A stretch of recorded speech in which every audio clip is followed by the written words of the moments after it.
Hi and welcome to another Geek Jabber video. My name is Tim and we're back again with Windows NT on the 486. And we're going to do something a little esoteric because most people probably won't need to do this on a modern system, but we're going to do it anyway just for nostalgia's sake. So what we're going to try and do today is set up DHCP, which is the system that basically, when you connect your machine to your network, it allows you to get things like an IP address.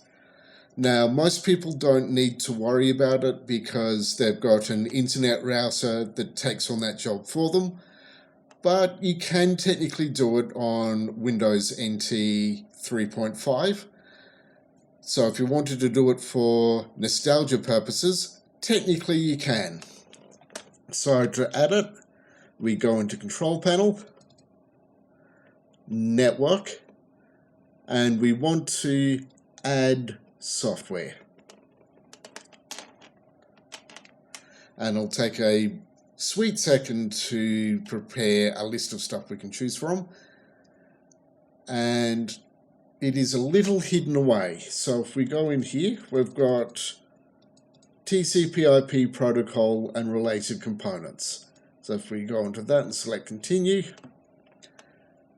and we will get the option in a moment to select the DHCP Server service. So we can just select that there, go continue. And it'll need to be pointed to the Windows NT CD-ROM. So in my case, that's drive E, and it's in the i386 folder. So if we give that a moment, it should start installing.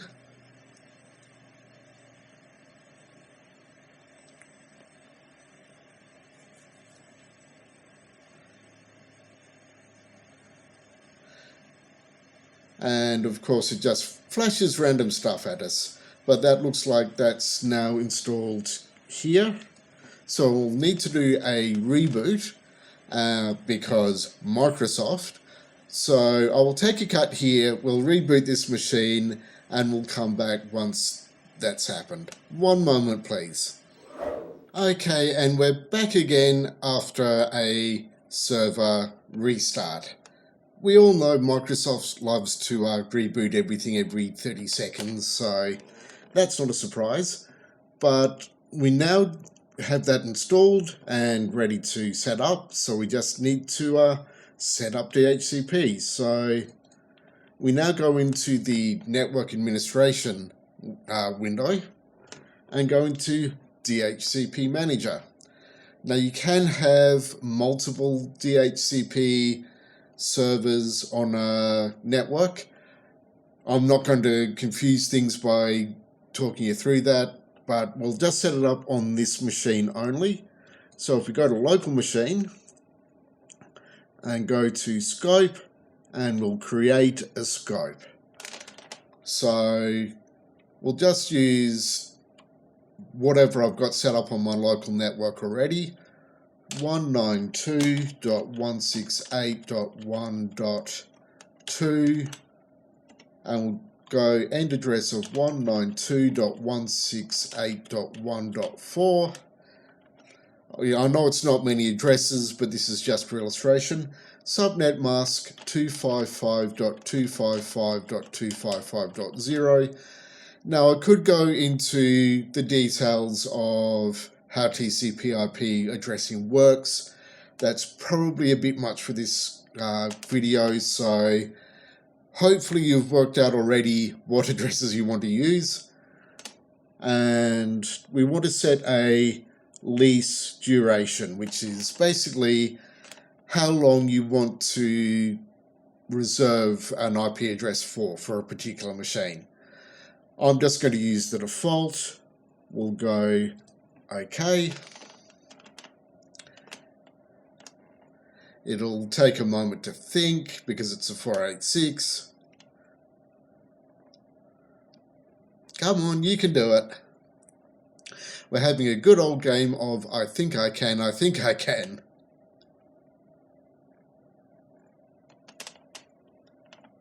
It's trying.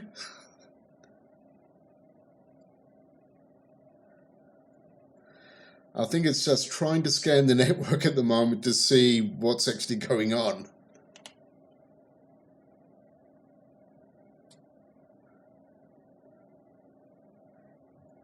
Yeah, so I might briefly cut the video here.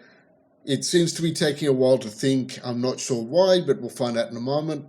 But I'll be back once it's done thinking. Actually, cancel that. It is finally caught up. It took a little bit longer than I expected to think. So the scope has been successfully created, but it's not been activated. Yes, we want to activate it now. So we've now got that there is a DHCP scope. We'll probably want to set a few more options. So the first one we'll want to set is this option here, which is a router. We'll need to set it to 192.19. I'll get this right in a minute.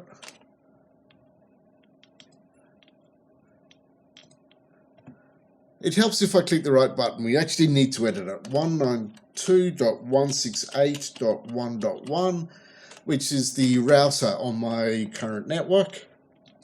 So we'll just go OK. And we want to also set some DNS servers. And again, we'll just keep it simple. 192.168.1.1. Go OK. There's all this other stuff you can actually set as well, but this is sort of all advanced stuff that you wouldn't normally need to worry about. So we'll just ignore that for the moment. These are the basic options you'd probably want to set. Go OK. And that technically means we now have an IP range set up for DHCP. It seems to have not saved the settings for some reason. Let's try that again. I've probably done something wrong. I remove 192.168.1.1, click add, OK. That's looking better.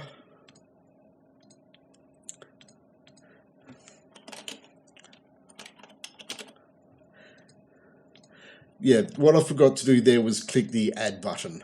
But that is looking better. I'm glad I picked that up. I'm going over this for the first time in years, so I'm forgetting little bits here and there, but it's good to document your failures on this channel as well. But that's looking a bit better. That's technically now done.